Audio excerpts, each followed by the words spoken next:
Friends, ఒక్కసారి ఊహించండి. ఒక దేశం ఉంది. అక్కడ వైట్ డేని ఎంతో ఘనంగా జరుపుకుంటారు. కానీ ఒకవేళ ఎవరికైనా బరువు ఎక్కువైతే అది దాదాపు నేరంగానే భావిస్తారు. 4 అనే సంఖ్యను చూస్తేనే ప్రజలు భయపడి వణుకుతారు. ఎరుపు రంగు పెన్ను కనిపించడం చాలా కష్టం. పెట్ కేఫేల్లో కుక్కలు, పిల్లులు, కొన్ని చోట్ల గొర్రెలతో కూడా ఆడుకుంటూ సమయాన్ని చాలా సుఖంగా గడపవచ్చు. లక్షలాది కేఫేలు ఉన్నప్పటికీ అక్కడి ప్రజలు కాఫీ కంటే సోజు ఎక్కువగా ఇష్టపడతారు. అవును ఫ్రెండ్స్, మనం మాట్లాడుతున్నది దక్షిణ కొరియా గురించి. కానీ వీడియోను మొదలుపెట్టే ముందు మా ఛానల్కి మొదటిసారి వస్తున్నట్టయితే దయచేసి సబ్స్క్రైబ్ చేసుకోండి, లైక్ బటన్ నొక్కండి మరియు బెల్ ఐకాన్ ఆన్ చేయండి. తద్వారా ఇలాంటి ఆసక్తికరమైన వీడియోలు మీకు ముందుగానే వస్తాయి. దక్షిణ కొరియా కిమ్చీ సంస్కృతి మరియు అత్యాధునిక సాంకేతికతతో నిండిన ఒక అద్భుతమైన దేశం. చిన్న దేశమే అయినా సంస్కృతి మరియు ఆవిష్కరణల్లో ప్రపంచంలో తనకంటూ ఒక ప్రత్యేక స్థానం సంపాదించుకుంది. ఇక్కడ సాంకేతికత మరియు సంప్రదాయాలు చేతులు కలిపి ఒకదానికొకటి తోడ్పడుతూ నడుస్తాయి. అధికారికంగా ఈ దేశం రిపబ్లిక్ ఆఫ్ కొరియా అని పిలుస్తారు. ఇది తూర్పు ఆసియాలో ఉంది. కొరియా ద్వీపకల్పం దక్షిణ భాగంలో ఉంది. ఉత్తర దిక్కున ఉత్తర కొరియాతో సరిహద్దుంది. మిగిలిన 3 వైపులా సముద్రాలు చుట్టుముట్టి ఉన్నాయి. ఈ దేశంలోని జనాభా సుమారు 5.16 కోట్ల మంది ఉన్నారు. వీరిలో 81.5% మంది నగరాల్లో నివసిస్తున్నారు. కేవలం 18.5% మంది మాత్రమే గ్రామీణ ప్రాంతాల్లో ఉన్నారు. దేశ జనాభాలో 5.26% మంది విదేశీయులు. వారు చైనా, వియత్నాం, అమెరికా, భారతదేశం, పాకిస్తాన్, నేపాల్, ఇండోనేషియా వంటి దేశాల నుంచి వచ్చారు. ఈ దేశం అధికారిక భాష కొరియన్. కొరియన్ సంకేత భాషను కూడా అధికారికంగా గుర్తించారు. కొరియన్ లిపి అయిన హంగుల్ ప్రపంచంలోనే అత్యంత శాస్త్రీయమైన రచనా వ్యవస్థల్లో ఒకటి. అయితే దాన్ని నేర్చుకోవడం చాలా కష్టమని చాలామంది చెబుతారు. ఈ దేశ రాజధాని సియోల్. ఇది అత్యంత అభివృద్ధి చెందిన, సాంకేతికంగా అత్యున్నత స్థాయిలో ఉన్న నగరం. తరచూ దీన్ని టెక్ క్యాపిటల్ అని పిలుస్తారు. నియాన్ లైట్లు వెలుగుతున్న రాత్రులు, వేగవంతమైన జీవనశైలి, చారిత్రక వీధులు ఇవన్నీ కలిసి సియోల్కి ఒక ప్రత్యేకమైన అనుభూతినిస్తాయి. ఇది దేశంలోని అతిపెద్ద నగరం మాత్రమే కాదు, ప్రపంచంలోని అతిపెద్ద మెట్రోపాలిటన్ నగరాల్లో ఒకటి కూడా. ఇక్కడ సుమారు 30 మంది బిలియనేర్లు నివసిస్తున్నారు. కానీ ఈ దేశం ఎప్పుడూ ఇంత అభివృద్ధి చెందలేదు. 1950లో కొరియా యుద్ధం దక్షిణ కొరియాను పూర్తిగా నాశనం చేసింది. 3 సంవత్సరాల ధ్వంసం తర్వాత 1953లో శాంతి ఏర్పడింది. ఆ సమయంలో దేశం చాలా దారుణమైన, బాధాకరమైన పరిస్థితిలో ఉంది. కానీ అక్కడి ప్రజలు చేసిన కఠినమైన కష్టం, అవిరామ ప్రయత్నాల వల్ల కేవలం కొన్ని దశాబ్దాల్లోనే ప్రపంచంలోనే అత్యున్నత ఆర్థిక వ్యవస్థల్లో ఒకటిగా మారిపోయింది. ఇది నిజంగా ఒక అద్భుతమైన పునర్నిర్మాణం. ఈ మార్పులో సాంకేతికత చాలా కీలక పాత్ర పోషించింది.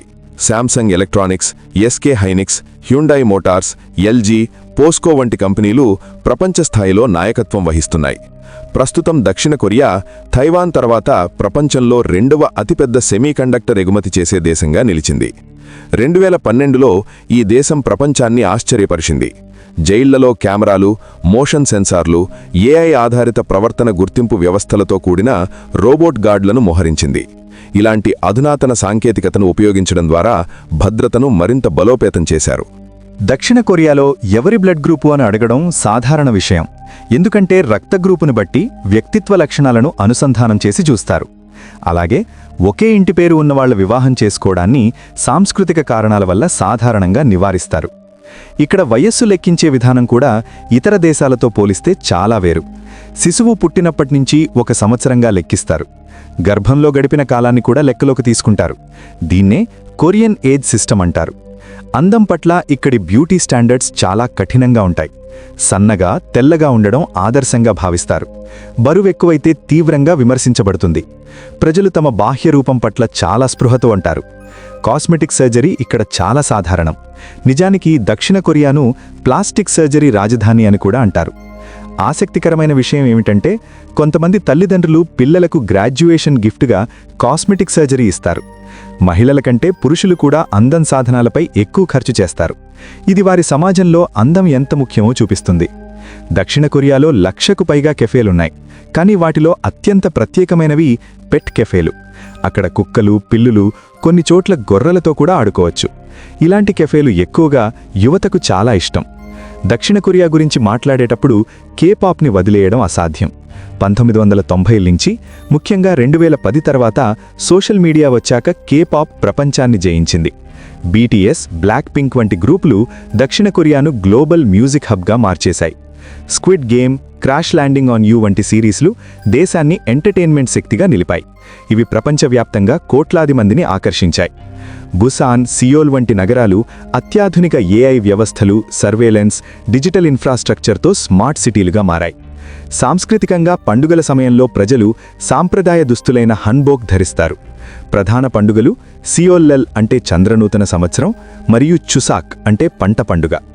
ఫిబ్రవరి 14న వ్యాలంటైన్స్ డే రాగానే మార్చి 14న వైట్ డేని జరుపుకుంటారు. ఆ రోజు పురుషులు మహిళలకు బహుమతులు ఇస్తారు. క్రిస్మస్ని ఇక్కడ ఎక్కువగా రొమాంటిక్ హాలిడేగా జరుపుకుంటారు. కానీ న్యూ ఇయర్ కుటుంబంతో కలిసి జరుపుకునే పండుగగా జరుపుకుంటారు. శిక్షలు కూడా ఇక్కడ అసాధారణంగా ఉంటాయి.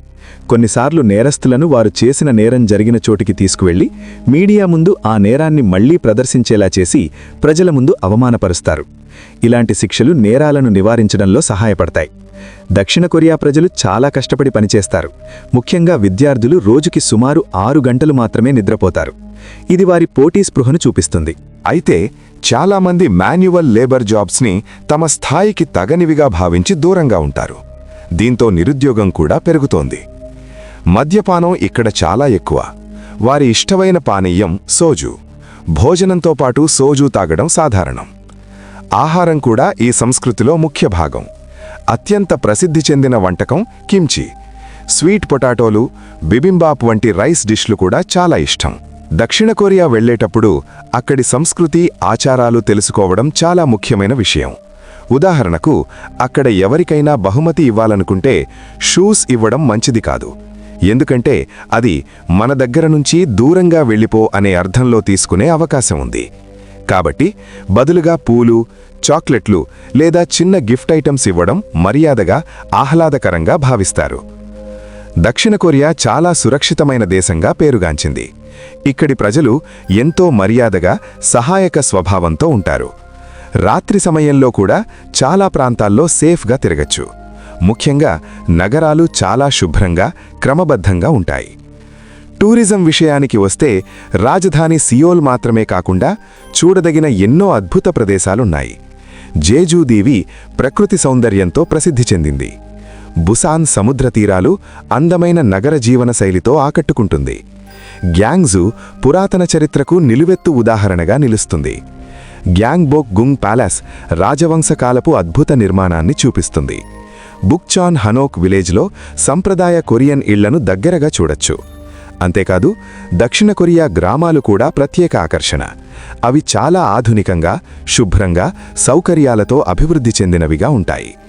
నగరాలకే పరిమితం కాకుండా గ్రామాలను కూడా సందర్శిస్తే ఆ దేశపు అసలైన జీవనశైలిని అర్థం చేసుకోవచ్చు. మొత్తానికి దక్షిణ కొరియా ఒక అద్భుతమైన సంస్కృతి, సాంకేతికత, ప్రకృతి అందాలను కలిపిన దేశం. మీరు అక్కడికి వెళ్లే అవకాశం వస్తే ఈ విషయాలు గుర్తుంచుకుంటే మీ ప్రయాణం మరింత సుఖంగా, గుర్తుండిపోయేలా ఉంటుంది. ఫ్రెండ్స్, దక్షిణ కొరియా గురించి ఇంకా ఏమైనా తెలుసుకోవాలనుకుంటే కామెంట్స్లో చెప్పండి. మరిన్ని ఆసక్తికరమైన దేశాల గురించి తెలుసుకోవాలంటే మా ఛానల్ను సబ్స్క్రైబ్ చేయండి. ఈ సమాచారం మీకు నచ్చితే లైక్ చేయండి, మీ ఫ్రెండ్స్తో షేర్ చేయండి. తదుపరి వీడియోలో మళ్ళీ కలుద్దాం.